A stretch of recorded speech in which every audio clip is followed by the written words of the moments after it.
Okay, recording has started. Please make sure you're muted. We're just waiting on our other participants. Logan, can you take all those? Thank you. I'm trying to see. Thank you, I don't Julia. see Mel. Do you see Mel on yet? Oh, good morning, Paquita. No, it's Oh, not. that's. Come on, here, have a seat. Everyone put down so Paquita can go in. The agenda for the meeting. Yeah. Here. Here. There. That's Jackie. Well, Jackie's on her way too. Oh, Meeting.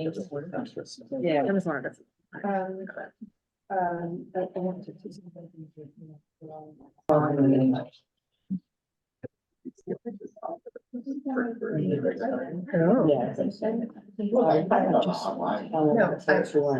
I think you're adult. Yeah, just strange for this one. I don't know about it. No, I feel like it's a place where you could keep, Okay. and help over long trails of storage. Jackie, she need a motion to go. My mom. Oh, great. All right, good morning, everybody. Everyone here and everyone that's joining on screen. Advisory board members that are present, and good morning to the IBO staff. I'm Jennifer March, as you know, and welcome to the first quarterly meeting of 2023. Is that true? 2024. It says 2023 on the paper. I'm like, oh my God, I haven't had my coffee this morning, obviously. First, I wanted to start by saying, Dean is not with us this morning, but we wish him our condolences as he's had a family member pass away this week. And I'm gonna turn it over to Louisa to introduce new staff at the IBO. Good morning, everybody. So we're not going to have everyone from the IBO introduce themselves because we have a really big team and really great turnout. But I wanted to specifically welcome the new hires: Amanda Rakes-Williams, Valerie Budino, Mai, Cameron Chapman on camera, Gianpaolo De Felice, John Luis Mendez, Nashad Khan, and Hayden Son, who starts tomorrow. No, I'm just saying, I'm trying to see. So we have been on an aggressive staffing replacement and increase with 28 promotions and hires in the last year. And this was part of our strategic plan. And we believe we are basically now done. For now, we're just going to generate enormous amounts of work. Awesome. That's fabulous. So our first order of business is the adoption of the minutes from December 13th, 2023. Are there any comments or changes requested? I was present on Zoom and I wasn't present there. Okay, thank you. If not, can I request a motion to approve? So moved. Second. Who was the so moved? Mark. Second was Wayne. All in favor? Aye. Great. And I can't read what you've written here, sorry. Okay, and the next order of business is that the charter requires an election at the first meeting in even numbered years of a chair and a vice chair. And therefore my term as chair is over. And as an advisory board member, we've suggested Dean Houlihan as chair and Paquita Davis Friday as vice chair. I believe we're going to circulate their bio in the deck. And Jackie's gonna read a full resolution before we vote. Okay, we have a motion to nominate these two members. So moved. Thank you. Again, Okay, a second. okay. All right, the resolution reads, whereas according to chapter 11, section 259D of the New York City Charter, the Independent Budget Office Advisory Board shall elect a chair and a vice chair from among its members at its first meeting in every even-numbered year to serve until the 31st day of March of the next even-numbered year. And whereas today is the first meeting of the advisory board in 2024, and whereas Independent Advisory Board member Mark Page has nominated Dean Houlihan to serve as IBO Advisory Board Chair and Paquita Davis Friday to serve as Vice Chair. Now, therefore, be it resolved that the advisory board hereby elects Dean Houlihan to serve as IBO Advisory Board Chair to serve until the 31st day of March 2026, and be it further resolved that the advisory board hereby elects Paquita Davis Friday to serve as IBO Advisory Board Vice Chair to serve until the 31st day of March 2026, and be it further resolved that the director of IBO or her designee is hereby authorized to take any steps necessary to implement these resolutions. We're done? Vote, sorry, I'm sorry. I haven't had any coffee this morning, you guys. I'm just happy I'm here. So, can I need a motion?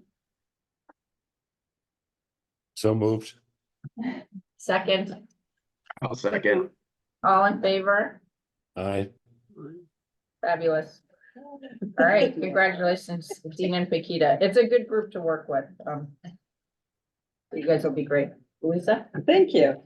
Next we wanted to pivot to, IBO's, charter mandated response to the preliminary budget, which, we published, shortly after the, preliminary budget, and in the deck, we actually list what the charter requires and how we got to this, publication.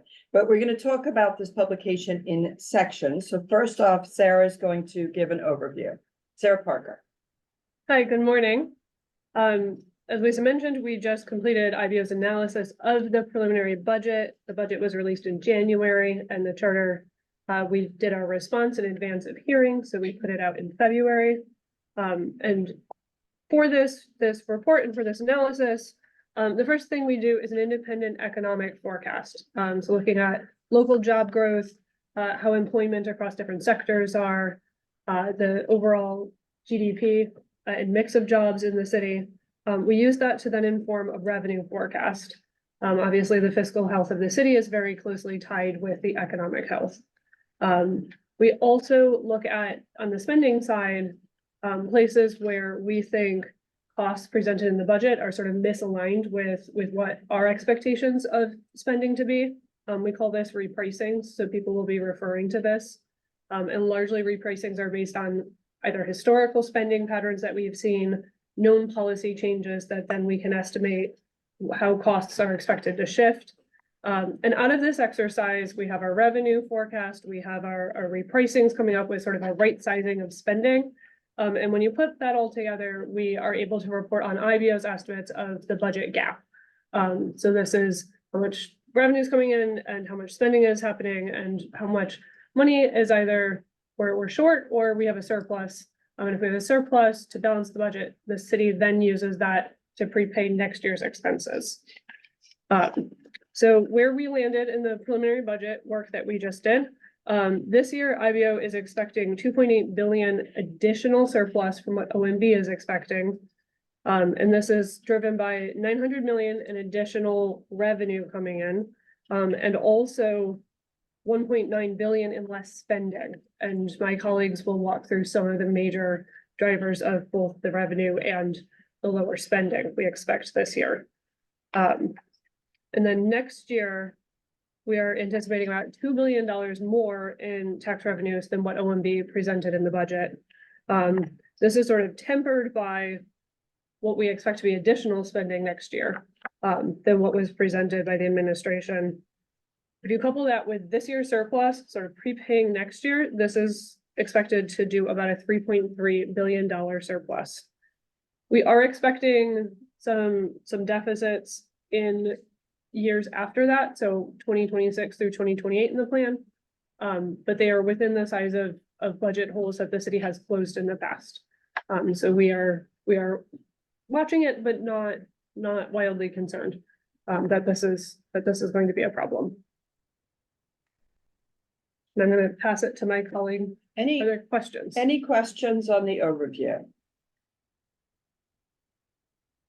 And so we should briefly state that the city council's estimates aligned with the IBOs and that the controller has a somewhat different perspective. Yes. And that OMB's that while there is still a difference, the difference between the IBO and the administration is significantly less from the preliminary as compared to the November plan. Correct. So I have questions, but I wonder, y'all are probably gonna go through the questions as we go through. Like for example, what is the source of the variation? What might be the big trigger and the difference between, yeah, okay, I see the head shaking, so I'll be quiet. If we don't answer any pieces in the course of the presentations, please do circle back and ask us. Okay. Okay, so Sorry, and I didn't understand. So are we asking our questions now or at the end? we're gonna go, our proposal is to keep going and to Okay. go through the various pieces and then to see what, in effect, what we didn't answer, we'd like to talk about. So next up, we have Paul Rakoff speaking about GDP and the job sectors. Yeah, so as Sarah mentioned, we start with an economic forecast that informs all of our revenue forecasts. So I'm just going to go through some of the major pieces of that and how we landed where we did. Looking at the national economy, our forecast has been actually very consistent over the past year, consistent with this soft landing scenario of continued GDP growth, but falling inflation and having avoided a recession, an inflation triggered recession. So 2023 GDP growth actually surpassed expectations at 2.5%. It particularly picked up in the latter half of the year. We're projecting it to slow to 1.9% in 2024 and 1.6% in 2025 before picking up again. But as this was happening and stronger than expected GDP growth, inflation has also been falling from an annualized rate of 9.0% in June of 2022, when concern was highest, to 3.3% in December of 2023. So while here at IBO, we don't have any specific projections for number or timing of Federal Reserve rate adjustments, with inflation getting closer to its target level and GDP growth beginning to slow over the next couple of years, it's likely we will begin to see interest rate cuts before the end of the year. Turning to the local economy, kind of our top line number we're always looking at is the job growth in the city. And for 2023, it was very much on target with IBO's projections. It was 77,000 jobs pre-benchmark. The new benchmark revisions came out last week. It's now closer to 70,000, but still very much in line with where we were thinking it would land. And finally, we can say that the city is not almost at 100% of pre-pandemic employment. It is at 100% of pre-pandemic employment as of January. Good news, but we are still lagging behind the country, which is at 103% of pre-pandemic employment. So what that means is there's still room for growth here in the city. And for 2024, we're projecting even greater job growth of 90,500 jobs before it gradually decreases in the subsequent years. And why we think there is this room for higher growth in the short term, as I mentioned, we're lagging behind the national recovery. The city's labor market is not as tight as the nation's. Our unemployment rate was at 5.4% in January compared to the nation's 3.7%. So there's more room for growth. And the city, of course, is just digging out of a deeper hole than the country as a whole was. As a percentage, we lost a greater amount of jobs. There's still room for that recovery to happen. But obviously, there are potential challenges to this somewhat optimistic forecast, mostly relating to what's going to happen with the city's population. in order for high growth to be maintained, we need a population to be flowing in, or working age population to be flowing in to support all of these jobs. And certainly that is something of an open question at the moment. And IBO actually has a couple different groups looking very closely at some of these demographic trends. Have a meeting today looking at the potential impact of asylum seekers entering the workforce and how this might impact things. So this is something we're tracking very carefully, but as of yet do not have definitive answers on. Maybe by the executive budget, hopefully we will have a little more to say. And while the overall job numbers look really good, it's important to note that the distribution has not been even across all sectors. The sector that has the highest amount of job gains has been healthcare, and particularly these are a lot of low-wage home health aid jobs. So that has different implications than certain other sectors. But also some of the highest wage sectors in the city are ones that have also done fairly well, including finance and insurance and professional, scientific, and technical services. And these being high-paying jobs, that's good news for sustaining aggregate wages and personal income in the city's economy, which then flows through into many of our taxes. But most sectors are still lagging behind their pre-pandemic levels, especially some very key low-wage sectors that offer an entry point for many people into the economy, such as retail trade and leisure and hospitality. Also, I just want to finally note that we're carefully tracking trends in the information sector. A lot of different things happening there. It's been impacted by joint entertainment industry strikes last year, but also news of recent tech layoffs, although news coming out of the tech world is contradictory. So this is something we're looking at very closely too. And that is a higher wage sector, so has these implications for many of our taxes.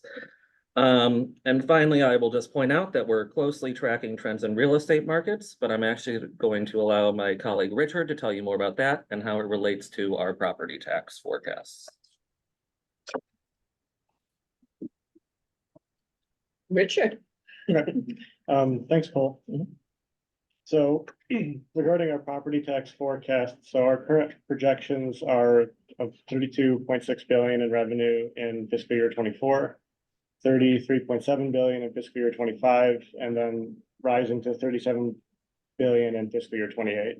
So the main change from December forecast is that in January, we received a tentative roll, which is a file released by the Department of Finance that provides preliminary information on the assessed values of properties in the city, which permits us to calculate what a preliminary estimate of the tax bills they'll receive and consequently the revenues that will be received. And so the tentative roll information provides a lot of information on what's going to happen in specifically fiscal year 25. We're receiving the tentative roll for fiscal year 25 in January. And that information had almost, when we use that information to update our forecast, it had very little effect on our forecast. So we ended up increasing the fiscal year 25 estimate revenue by 50 million. So it's a very, very small change in the forecast, which basically means that in the aggregate, our estimates that we had in December are consistent with what's happening in the tentative roll. So of course, that's just like an aggregate. So internally, IBO's forecast, we did of course make some mistakes on different parts of the forecast, and we under predicted class 3 a bit, which is the utility properties, and we over predicted class 2 and class 4, which are the large residential and the commercial properties. So there's some adjustments happening internally in the forecast, but those adjustments kind of cancel out, and the net effect is kind of minimal. So since December, OMB also released a new forecast, and their forecast has been revised up by quite a bit. So their fiscal year 25 forecast was increased by 1.2 billion. That forecast it's still 500 million less than our fiscal year 25 forecast. Just kind of speculate a little bit on why they would be. Sorry, theirs is 500 million lower than our forecast. Hopefully I said that correctly there. Speculate a little bit why our forecast is still higher, given that they have similar information in terms of the tentative roll than we do.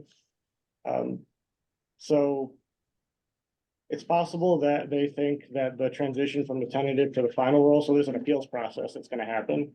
Generally, only about 1 to 2% of the tax revenue is reduced by appeals. But I mean, it's possible that this year could be different, given that there's been a lot of discussion of, say, commercial properties appealing perhaps more aggressively.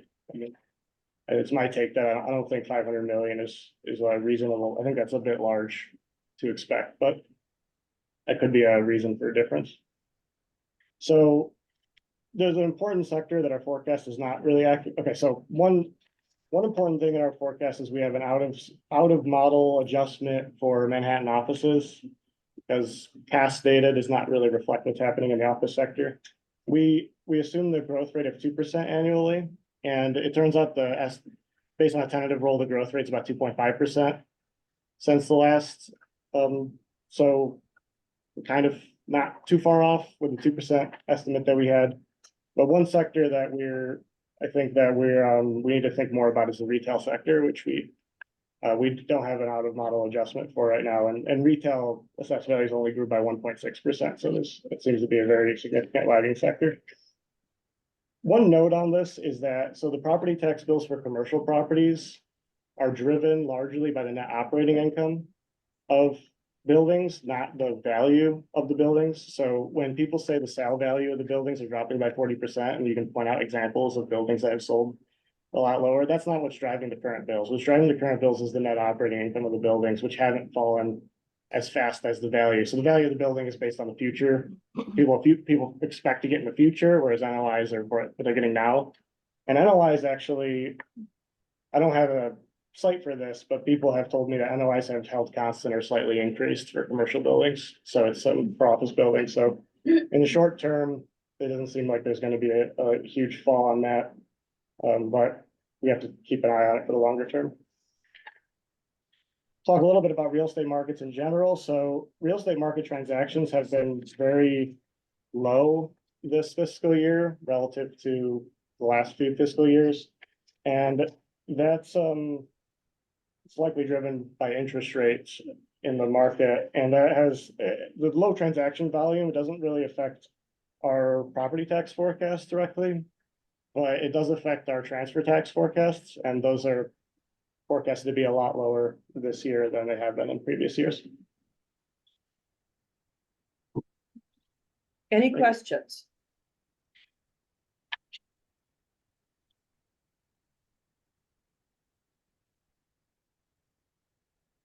Logan. Great. So I'm going to be the first person talking about citywide PS costs today, after which I will pass it over to Arden to handle the next portion. But our team did the citywide civilian PS model, and so that is exclusive of all of the uniformed agencies, which Arden will be covering a little bit later. And our repricing for this is only within the current year, mostly because this is looking at, PS is personal services. And thank you to Sarah for the quick note. If I do talk in alphabet soup, I apologize, but please just stop me. Our model is only looking at the current year because we're primarily looking to address what current staffing trends are, how those are affecting the budget. Whereas in Arden's model, they're looking to address what is known as a fiscal cliff or a structural deficit.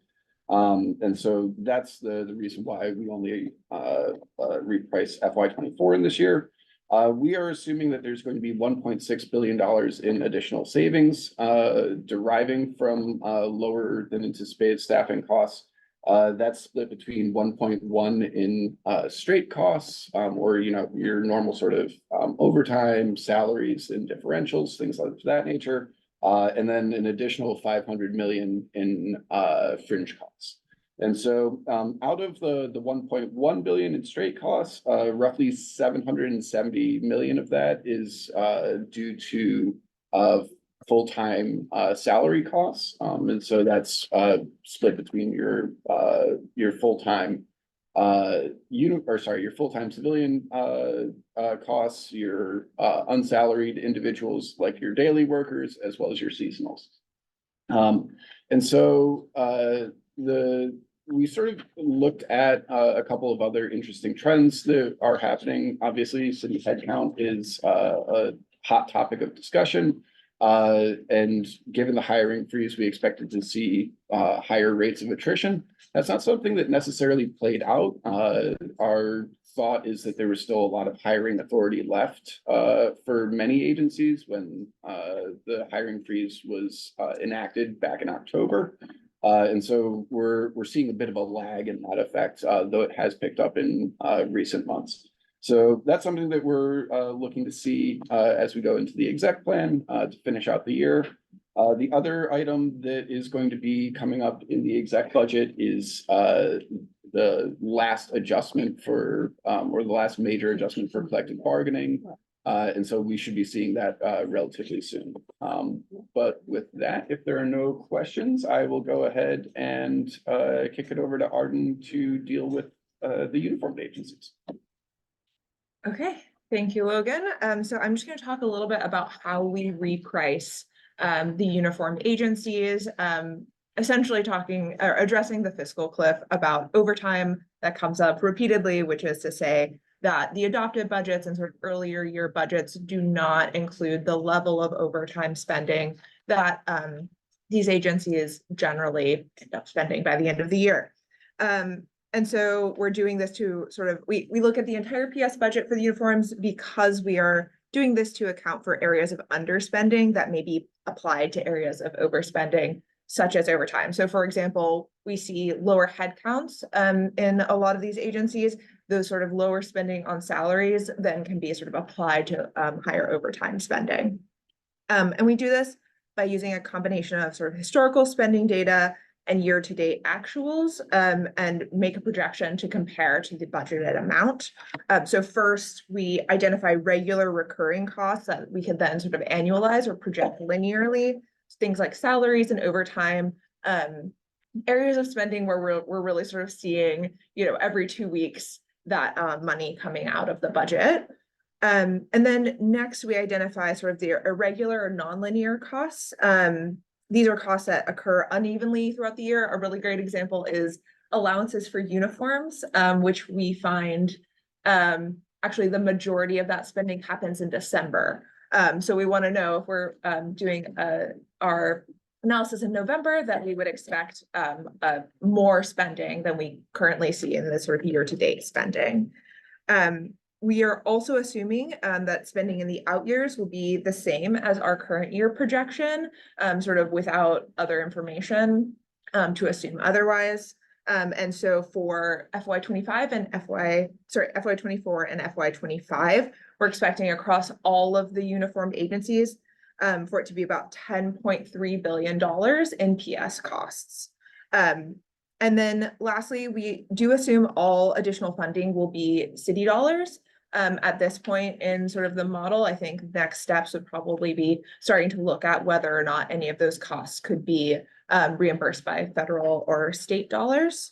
And what we sort of see overall is that at prelim, we're finding that the uniform budgets more closely align with expected spending in FY24. So we only expect an additional $143 million will be required to meet sort of their needs this year. But we see that fiscal cliff happen in FY25, which is more sort of reflective of what we would see at adopted. And so for FY25, we expect the agent across all uniform agencies that they will need an additional $765 million. And if people are interested in sort of overtime specifically, please let me know. We can jump into that, or I can send you details afterward. I do have a question. Do we have any idea about what additional headcount would be needed to cover the hours to reduce the overtime where? Yeah, so I think that I have looked at this with DOC. So DOC is sort of my agency. Val is our new analyst for public safety, and she'll be looking more at PD and fire. But what we've seen sort of historically is that headcount and overtime are not necessarily related, that we've actually seen instances in past years where headcount has increased and so has overtime spending. Essentially you have more people who could work more overtime as opposed to there being sort of a fixed number of hours that need to be worked, whether it's straight time or overtime. So I think that we would hesitate to say, if you were to hire X number of people, overtime would come down, because historically that hasn't necessarily happened. That is, however, often the justification that's given. Correct. Yeah, it is. I think it makes sense in a lot of ways, like common sense. But what we find in reality is sort of overtime maybe more of a managerial issue than sort of a headcount, like specifically a headcount issue. Can I ask you a question just on the PS budget? How granular can you get? Because there are two things that a lot of people are worried about. One, for the Health and Human Service contracts through community-based organizations, there's like really significant delays, not only in contract registration, but like full fiscal years of late payments. Yeah. So it's hard to actually serve people when you can't actually pay your workforce, or when you're floating like millions of dollars in loans. Yeah. And then the other thing is, how granular can we get on the actual, whether it's HPD, DSS, DHS, like the actual benefit access staffing within city agencies? Because there have been significant lags in food stamps and cash assistance and getting people through shelter. Yeah.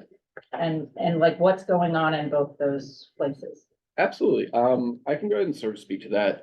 We're actually able to get data on a very granular level. However, one of the issues is, essentially the data is there. Finding where it's happening can be a bit of an issue at certain points in time. But I think you do raise an interesting point where, right now we're just talking about the staffing cost savings. But really when we're talking about staffing cost savings is you're also, if you have these empty seats, those seats aren't spending the money that they normally would be doing either. And so there's sort of this unintended, well, not unintended, but there's a secondary effect of slowdowns in contract spending and other things like that. To the extent that we're able to look at some of these agencies and how that is affecting the various outputs, I think we're able to certainly look at that headcount, but tracking exactly the direct impact might be a little bit difficult on like a per person basis, but we should be able to get it sort of rolled up in aggregate. We've been looking at, for example, the SNAP processing division of HRA, and it's, the data we have is not totally clear as to exactly which lines have that as a all or a portion of their responsibility. And we also have data that shows occupied lines, but not vacant lines necessarily. And so at times we're challenged in understanding where the actual gaps are. But we testified on the MMR and looked very specifically at certain areas. And as Logan said, empty lines both result in less money being spent at cost savings, and result in unstrategic empty lines result in government operations slowing down in ways that can have massive negative impacts to people. So whether that be benefit processing or even revenue collections, we're seeing across the board really challenging circumstances occur, which we think have to do with either lack of staff or new staff, or, we've heard anecdotes of divisions having up to 6 teams being trained in data in 1 year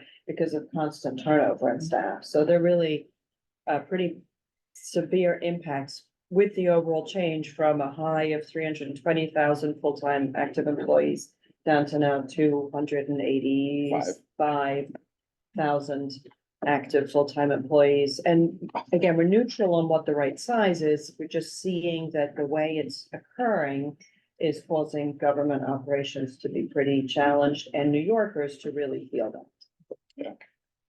And Yeah, Henry. Yeah, good morning. A couple of things. First, on the last point that you made about revenue, we sent a letter to the council and to the mayor, highlighting the fact how the lack of positions in these revenue capturing is really resulting in a major loss of revenue for the city of New York. And one of those is definitely the Department of Finance. You know, we've lost 62% of assistant assessors, property tax assessors. They're mostly doing physical inspections of new properties. They're doing inspections of things like cell towers and antennas. 62% down. Okay, on the assessor side, we have 32% down. So it's affecting our ability to collect revenue. Tax auditors across the board, but the hiring freeze and also the departure of many of them to Nassau County because they were heavily recruited has had a tremendous effect in our revenue collection on that side. And as far as the other part that Jennifer mentioned regarding the food stamps and the other areas, a lot of what's happening is that HRA is doing, DSS is doing sort of like robbing Peter to pay Paul, because a lot of these federal programs have staffing requirements. They're moving people around because they can't recruit. We just negotiated a deal with caseworkers and eligibility specialists would be entitled to receive a bonus if they were to retain or remain on the job as a recruitment tool, but the city refused to pay it out to job opportunity specialists, which is tied to the whole food stamp and the job and the Medicaid.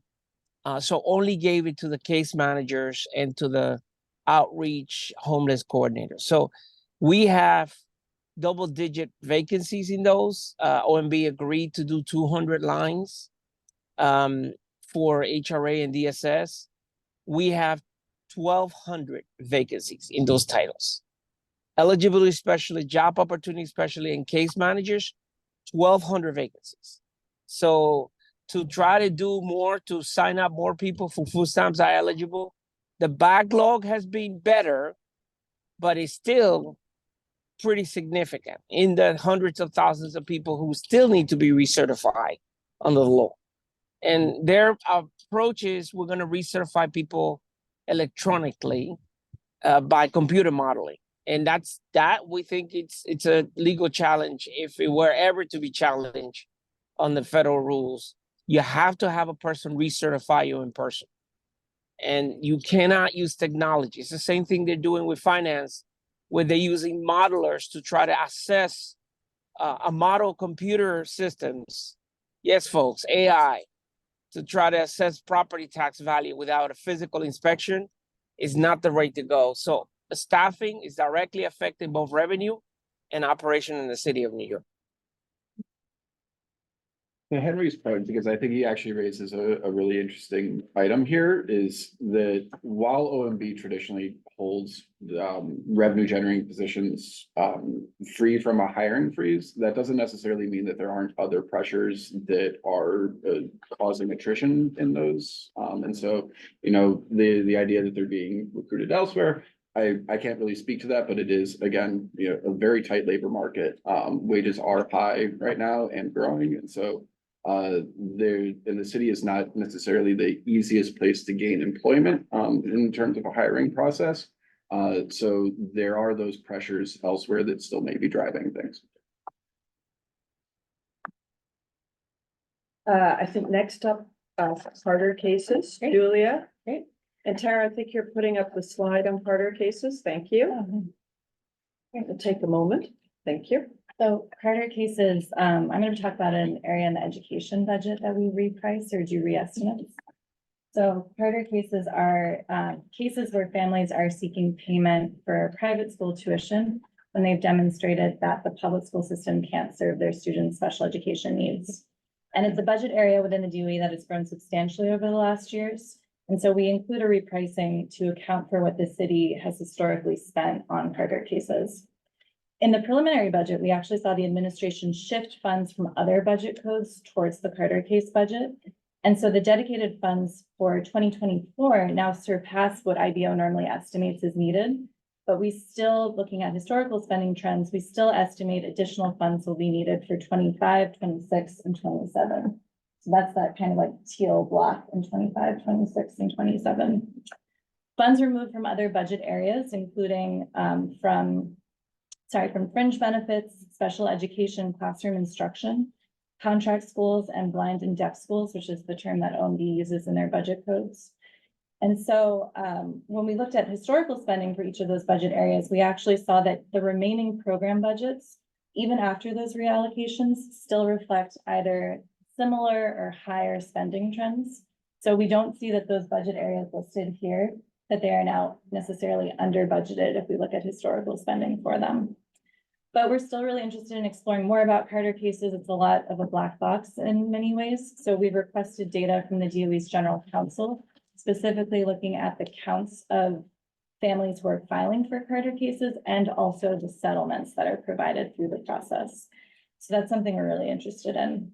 And I also just want to say that our preliminary budget work is part of a larger outreach effort that China has led for the education team. So we'll be going to community education councils all across the city. We have our first one tonight in the South Bronx. Maya and I will be going and presenting on IBO's analysis, but also making ourselves as an education team really accessible to community education councils, which if you're not familiar, there's one in every district, and they're often led by parents and some students for K-8 students. So we will be doing a bit of a roadshow on the education team as well.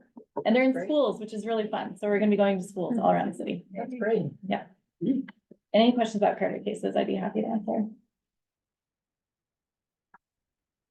Yeah, I was wondering, what's the reason for the decline, expected decline in 25 onwards? The line. So, Oh, the so decline, there is sorry. an increase in 24, and then the total required is expected to decrease from the chart that I see. So what we saw, the purple, the first 2023 is the actual spending on Carter cases. So that's what we use in our IBO reestimate. So the reallocated funds that the administration moved into the Carter case budget exceeds what we see as the historical spending trend. So while we didn't reprice to that new amount, we repriced to that 2023 actual. It is possible that Carter case budgets continue to increase, and that's something we're tracking really closely. But until we get a sense of how many cases there are, how many settlements there are, we are holding it in maybe a more conservative reestimate to what we've seen in the last year of historical spending. So it decreases only because our estimate isn't matching the new budget line for 2024. Okay, so and then what's the reason for the jump in 24 then? So we have the original budget was as of the November plan is the purple bar, and then that red part is the additional funds that moved in. So it's blocked on our screen by the chat, but there were funds moved from fringe benefits. Yep, here it is. So, sorry, not fringe. So for 2024, we saw funds moved from contract schools and from blind and deaf schools into the Carter case budget. So that was the increase of that red block, the red bar that's added in 2024. My guess is that the reason for that is that the DOE is considering there will be more need for Carter cases. There's another place in the preliminary budget that we saw ads related to Carter cases. It was in the preliminary budget as LV orders. That's specifically for impartial hearings. That's not even included in this bar graph, but we're seeing the administration put more funds considering the pressure, and also there was a court case settlement last year related to the impartial hearing trial. So it seems like the 2024 budget has been really expanded in different ways. So we continue to be very focused on this area, and I think the central question that we have repeatedly asked the Department of Education is how many children are in this category? Yep. And while we could see the overall dollars, we do not have clarity on how many of those dollars are supporting children versus the overall process. True, and also how much is the cost too for private school tuition that they are paying per student? That's something we'd be very curious about too. So we look forward to the Department of Education providing us with that information. Yeah, they will. It'll take time, but they will. Okay, any other questions on Carter cases?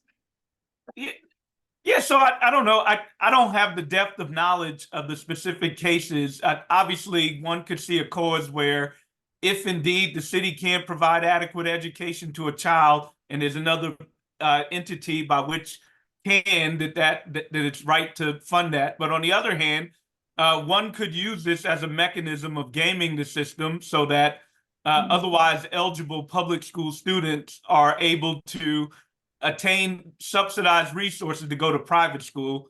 And I'm not sure that that is its purpose. So if we're able to capture information about that potential, that would be useful. And then in the beginning, I guess pointing out that the budgets for other categories in DOA did not go down, even though resources were diverted towards this endeavor. I wouldn't characterize that necessarily as budget neutral because those other categories are underfunded at baseline to begin.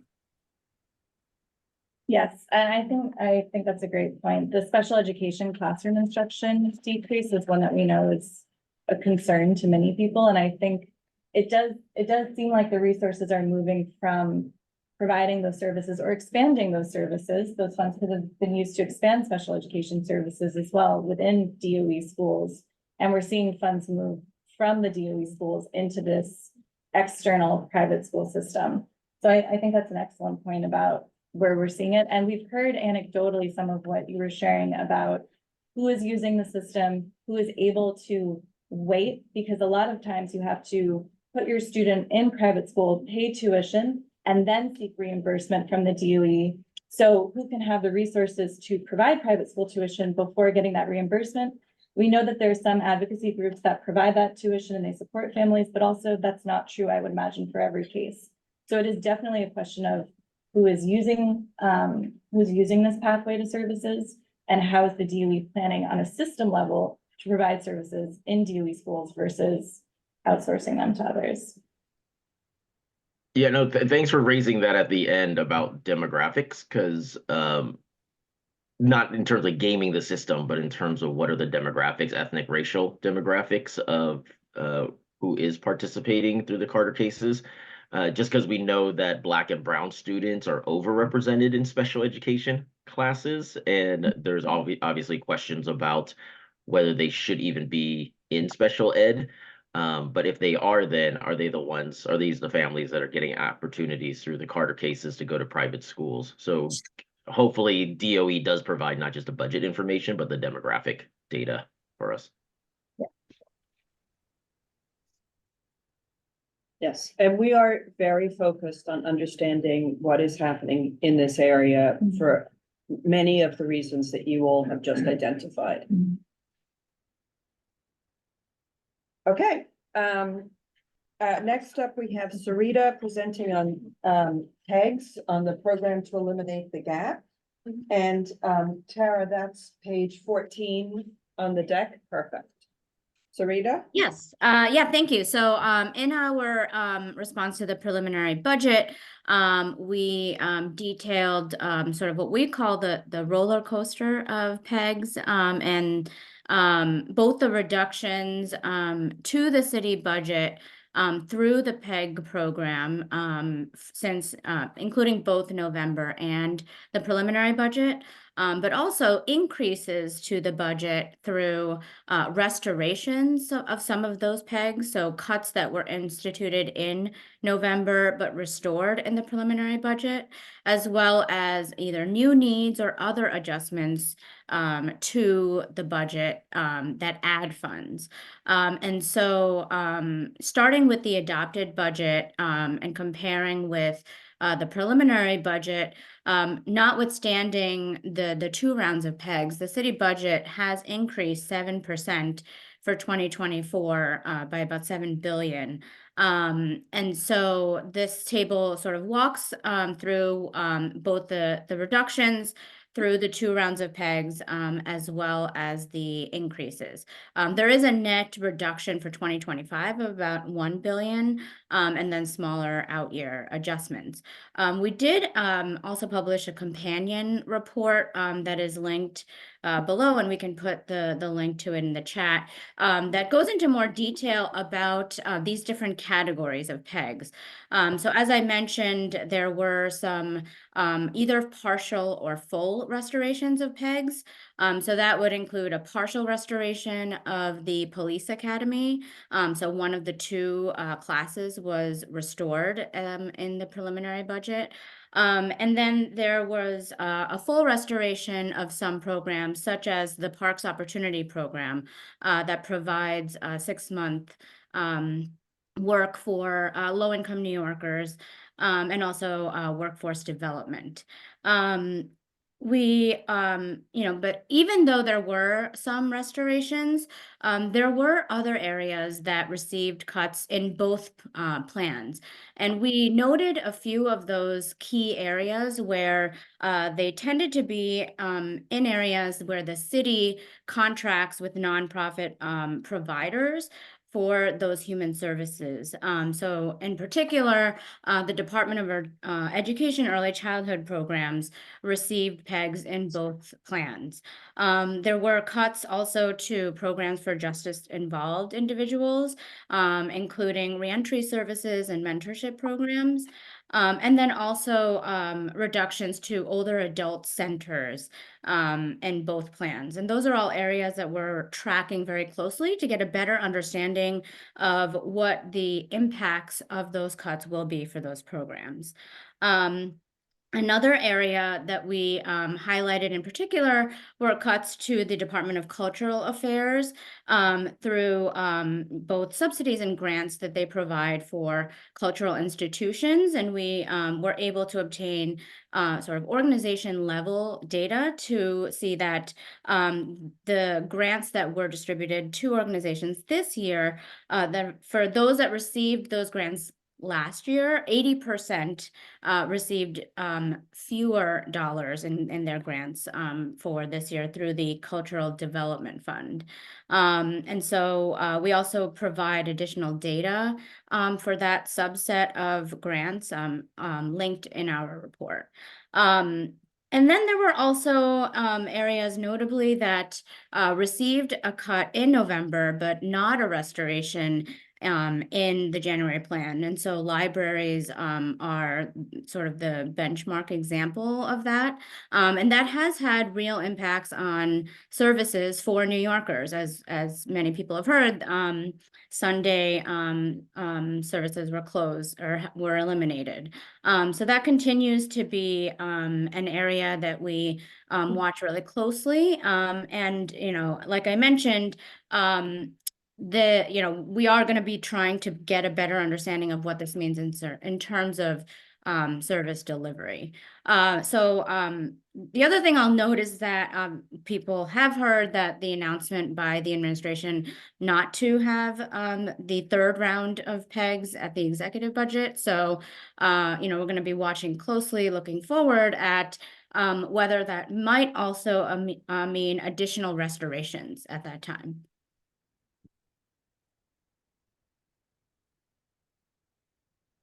Tara, can you take us back to the full screen? Thank you.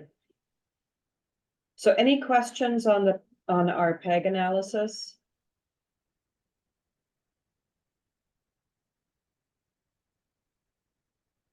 Mark, if you're asking us a question, you're muted.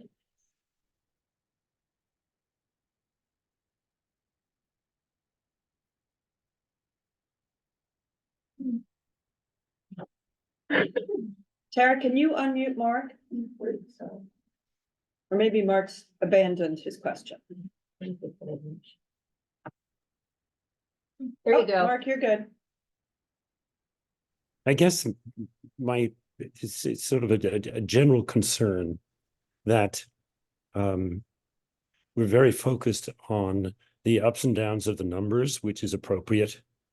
But I think that in general, and it comes up from time to time, the really core issue for the city that I think is sort of a next step, perhaps for us to focus on, is the impact of the numbers.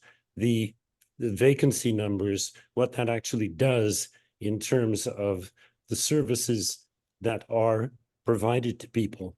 And it's, I'm not sure to what extent IBO is supposed to worry about the relative funding levels of different purposes.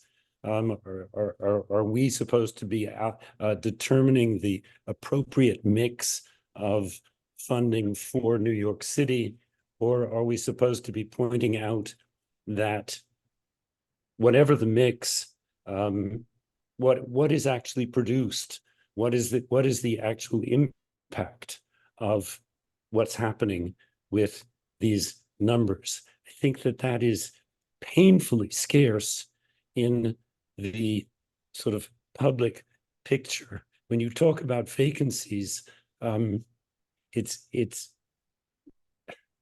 the comments on how the Department of Finance is functioning or not functioning, I thought were extraordinarily on point. But that is sort of a next tier that IBO hopefully can develop more generally and substantively in what it does. Numbers, you need to know what the numbers are, and that's sort of the foundation.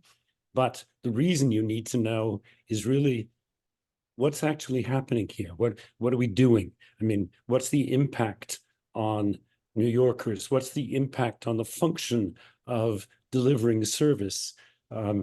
If you have authorized heads, but there's nobody in them who's capable of making anything move, that's drastically bad. And it's something that is sort of people gloss over because it's not seen. It's hard to see and it's hard to quantify. And it's not just a number on a piece of paper that somebody's reporting. It's a qualitative concern of what's going on. I mean, earlier there was mention about police and uniform overtime. Well, I mean, nothing's new under the sun, and uniform overtime has been a permanent fixture. And you would think you could do the math and just add the people and knock the overtime. People have tried to do that for generations. And what they're missing is that culturally, the overtime is an expected and almost required part of the compensation of the individual policeman. So that you add more policemen, you add more entitlement to that incremental margin of compensation for each one of them.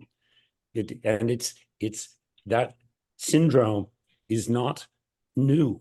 How you grasp it is something that people don't see, and that IBO is in a position to see, actually. And as Jen points out, this whole question of, you don't pay social service agencies on time. You basically, notwithstanding the fact that in theory they're funded, if you don't actually deliver the funds, how do you expect them to function? And it's those sort of the functional nexus of money and actually feet on the ground, and what are you getting for the money and who's getting it? And I'm sorry, I'll shut up. But it's a sort of added dimension, which is a huge challenge to get one's hands around. And I think you're doing a nice job in terms of tracing the numbers and the ups and downs of them. And that's great. But that's really only step one of about 5 steps in terms of at least 2. I mean, you need the numbers, but then what's it doing? How's this working? And what's happening when you don't fill those positions and when you continuously don't fill them? So you lose the sort of institution and the momentum and the skills. It's really a mess. Sorry. Thank you. So Mark, we really appreciate you highlighting this, and it has certainly been a challenge that we have worked in every report we've been doing, because it's not just a cultural change, it's also thinking about what is the appropriate methodology to really quantify the impact. Who feels the impact? How does one measure that? How do we measure that and adhere to, our standards of rigor and math, and at the same time, we see the impact. And we hear so many anecdotes that we know we're seeing systemic trends, but we are working on You how just to. disappeared. What happened to you? Your voice ended. Oh, your voice disappeared. Oh, okay, I'm just saying, we hear you, and we are working on how to change or enhance our measurement in such a way so as to have data that demonstrates this. We've talked a great deal internally. And I promise the rest of the advisory board, Mark was not set up to say this, because it is the next chapter of our strategic planning, is really thinking about how do we go beyond this is the numbers, and what does it actually mean to how government is serving New York? Like, how does this impact whatever the administrations this is? So we appreciate you highlighting that. I would also add that we have ongoing work on a lot of the issues that you just mentioned as well. So it's definitely on our radar, and we're in the process of requesting additional data from specific agencies and to allow us the ability to take that step further. I mean, you're actually going into ridiculously largely uncharted territory. So the fact that you can't come up with the perfect answer in the first 10 minutes is actually to your credit. Well, let's try and get it in the 10 hours. But yeah. Okay, next we're going to talk about recent publications. So that's page 8 in the deck. And so since the last quarterly meeting, there've been over 20 publications, and I particularly want to draw your attention to one, which, if I read the title, I have to apologize to everyone in advance, but it's a really exciting development. And that is the repercusiones fiscales de la eliminación de los límites para los permisos de venta ambulante en la ciudad de Nueva York, which is the official Spanish translation of our street vendor permit report. And it is the first time we have officially translated into another language. This time, as you can tell by my incredibly mold pronunciation Spanish, I apologize. It was never a language I studied in depth. But we are committed to having our reports be accessible in other languages. So it's a super exciting development. We're also going to now speak about a few other reports. And the first one is, thank you. The first one we're going to speak to is our explainer on city FEPS, and that's Claire. So the goal of our City Hubs explainer was to talk about the way the program is budgeted and then the sort of proposed expansion by City Council. So City Hubs is a voucher program that came out of, the city had sort of multiple rental assistance programs, and so they were consolidated into one program with one set of requirements, and the goal is to make it sort of more straightforward. And the budgeting is a little bit weird. So the city only adds funding 1 year at a time throughout the course of the year. So it's not baselined, and we can't really tell until the end of the year how much the program will actually cost.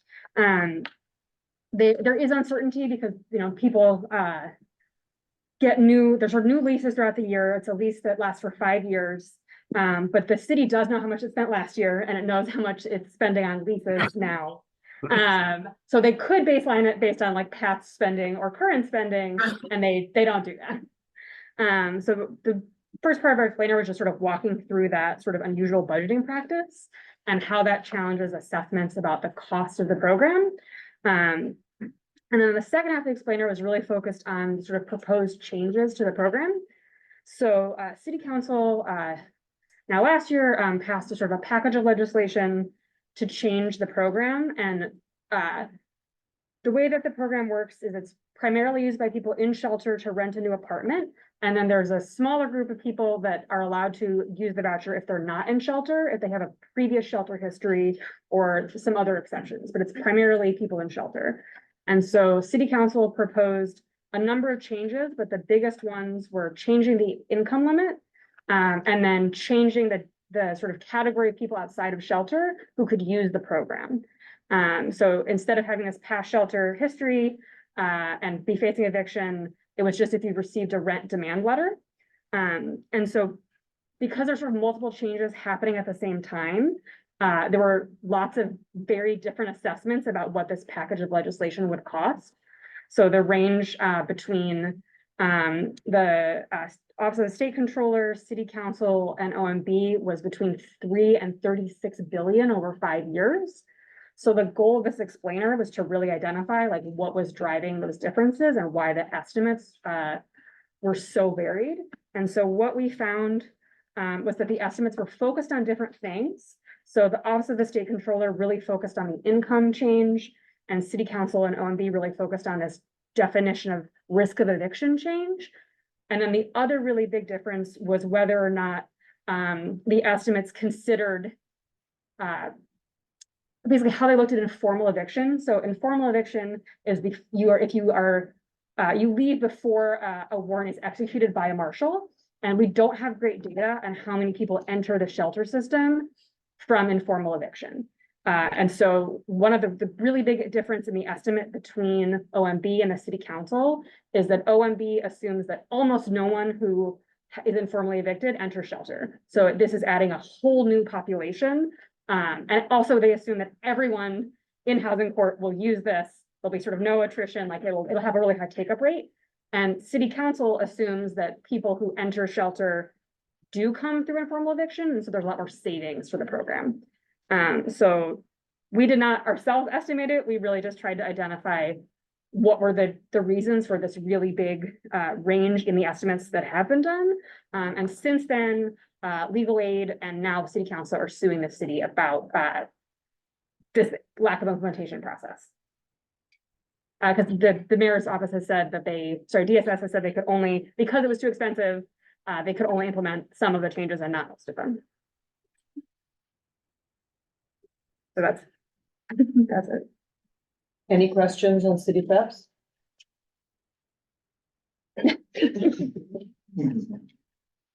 Okay. Next up, we have Julia presenting on our analysis of funding in the 3K UPK arena. Yeah. And just to be clear, this report was actually requested by members of the advisory board. Yes, and this was written by Emma Gossett, who is very happily for her on vacation. So this is her amazing work that I'll be summarizing. So Emma traced the intended expansion and then subsequent reductions over time for both pre-K and 3K programs, and also for subsidized childcare programs, which include infant and toddler care and some extended care for pre-K and 3K. For pre-K and 3K, we looked at de Blasio's plan to expand 3K, which relied a lot on federal COVID aid. And it had the expectation that there would be additional funding later on to maintain the program after the expiration of those federal COVID funds. So Emma traced Mayor Adams' PEG reduction specifically to the plan for 3K expansion over 3 different PEG cycles. So one was in November 22, one was in November 2023, and then January 2024 most recently. And I think what was really invaluable about Emma's work is that she was able to gather those different 3 cycles into one pretty compelling number, or 2 actually. So in total, across those 3 PEG reductions, the pre-K and 3K budget for 2024 was reduced by 283 million. And the pre-K and 3K budget for 2025 was reduced by 399 million.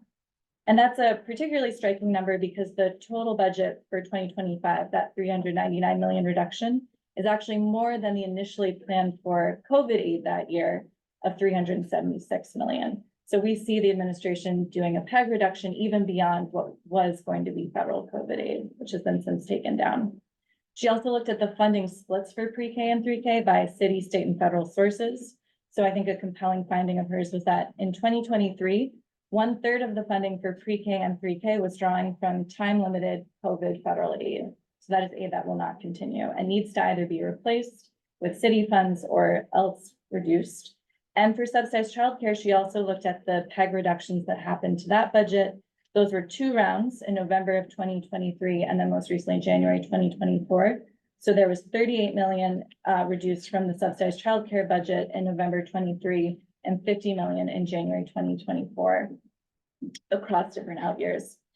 This is also an area where we, to Mark Page's excellent point, we want to do a lot more analysis to get at the impact of this. So Emma has a publication coming out soon on 3K to 4K retention. So looking at who is in 3K programs in New York City and who stays for the next year, which is it's part of the argument for extending the childcare system, at least one argument for it. We also are really interested in access to data on the capacity of early childhood sites. So if a site has the capacity for 20 students, but they have enrolled 16, we would very much want to know that so that we can look at the distribution of enrollment across the city. That's also an argument we've heard from the administration that it's not that there aren't enough seats, it's that they're in the wrong places. IBO wants to be able to really concretely measure that and also know what kind of seats they are. Are they extended day seats? Are they for different age groups? So we actually have a meeting with the Early Childhood Chief of Operations next week. We're pushing really hard on that and breaking out some of our IBO muscle with Jackie joining us as our general counsel. And then there's also been really great external outreach for this particular publication Emma has done. We've had a lot of press coverage, and then we have a meeting, thanks to Louisa, scheduled for next week with Councilmember Ressler and Councilmember Gutierrez, who are interested in this topic so that Emma can speak with them and hear more about what they want to see us explore next and make sure that we're responding to that too. So lots more on this topic as well.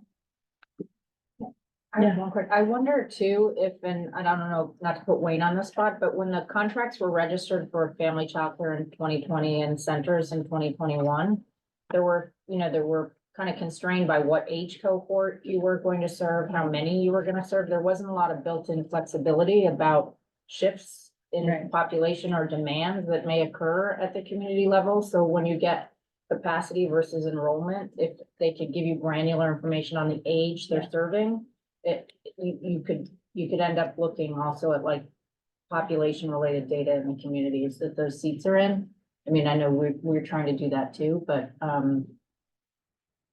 there's something to be said about that, not just like when you come in and how long you stay in the system, if you go from an infant toddler to a 3 to a 4 when that occurs, but the lack of flexibility on the CBO side on like who you can actually serve. And I don't know if Wayne has more to say about that because he's got a big footprint.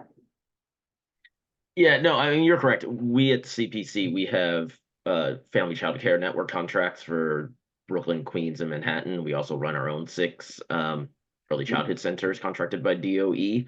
And it's a longer conversation, but Jen is correct that the restrictions put in place about who we can serve, the age group we can serve, the type of curriculum we use obviously impacts us.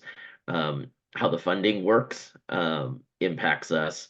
And then the fact that now DOE centralized the enrollment process, that we as CBOs don't do our own enrollment, that definitely impacts what we see between center-based programs and school versus school-based programming.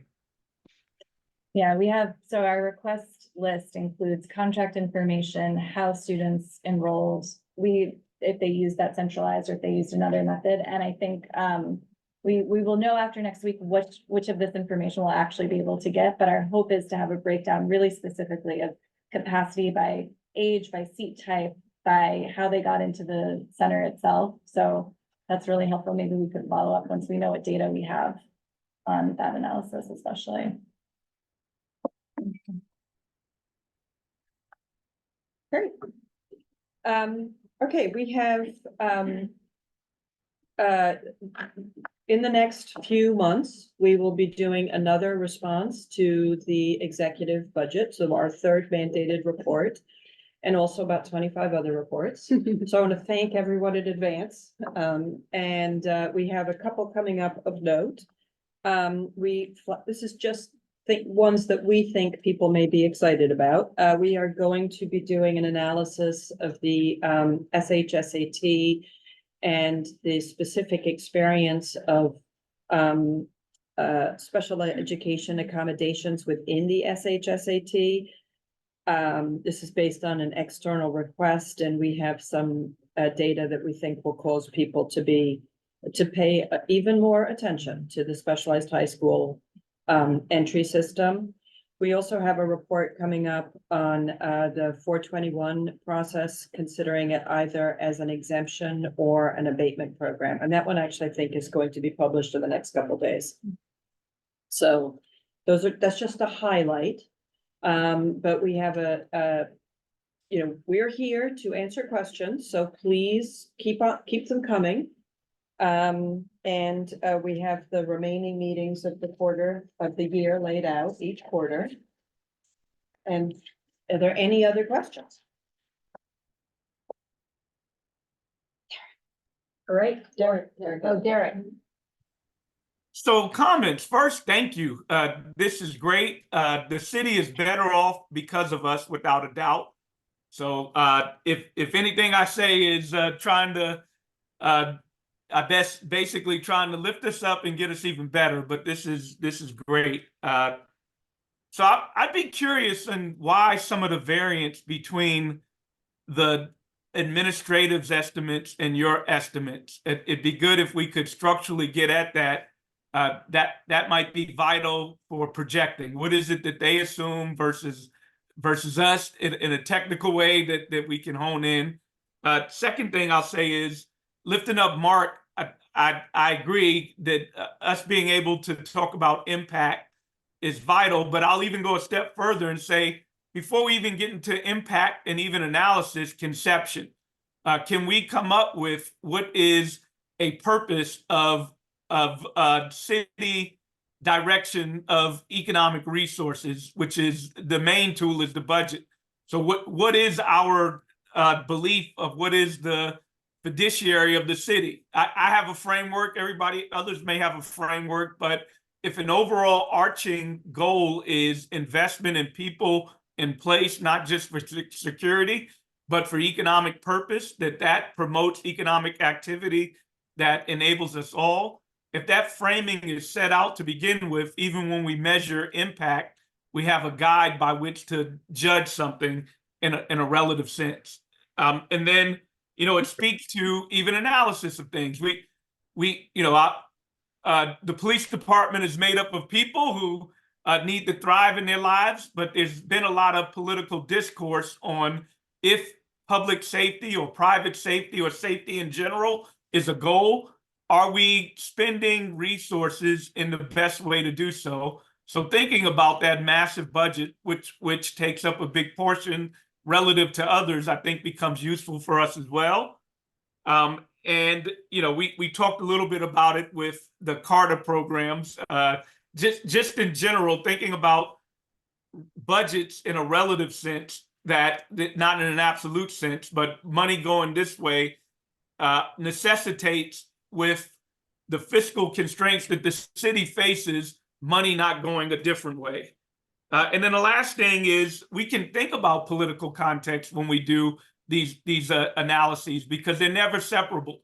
So right now the discourse is around asylum seekers, and they're and I know y'all know this, I'm not saying anything, but we can be intentional when we do it. And it will always be the case that political frameworks and discourse and narratives are going to impact our budgeting process and how we value and view things.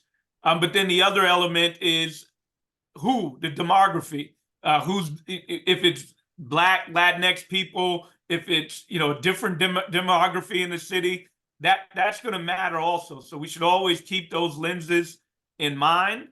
And, I'll say the last thing, then I'll stop talking. If we're thinking about the asylum seekers as a hotbed issue in this context that has created an atmosphere for budget cuts, we should frame that number of impact in the context of the larger budget.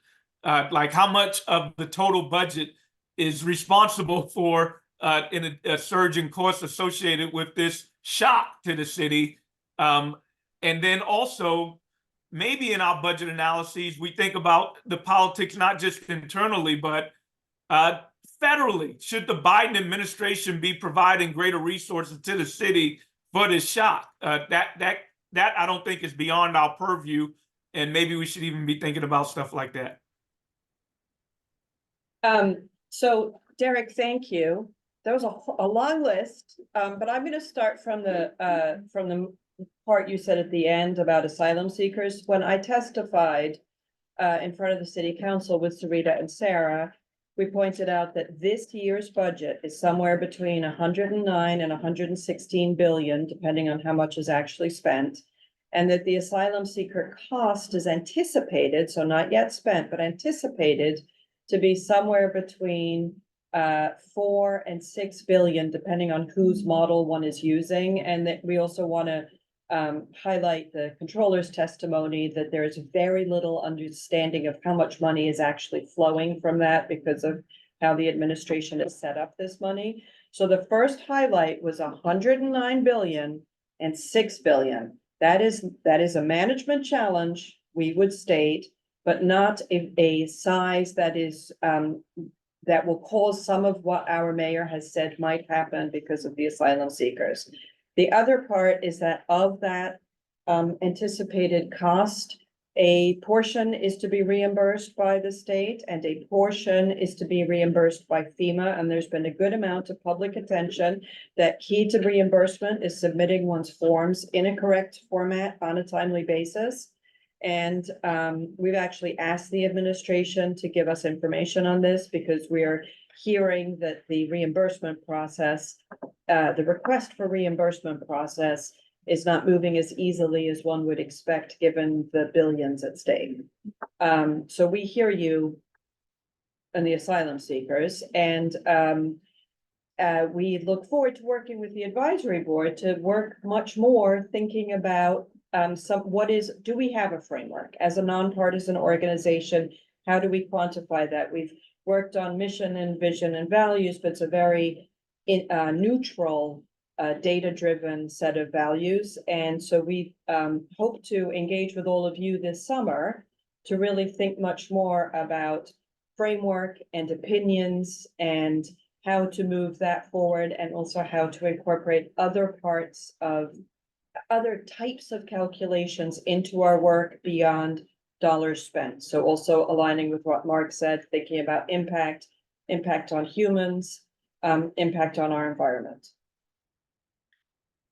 So we're gonna have once we're done publishing, we're gonna have a very exciting summer thinking.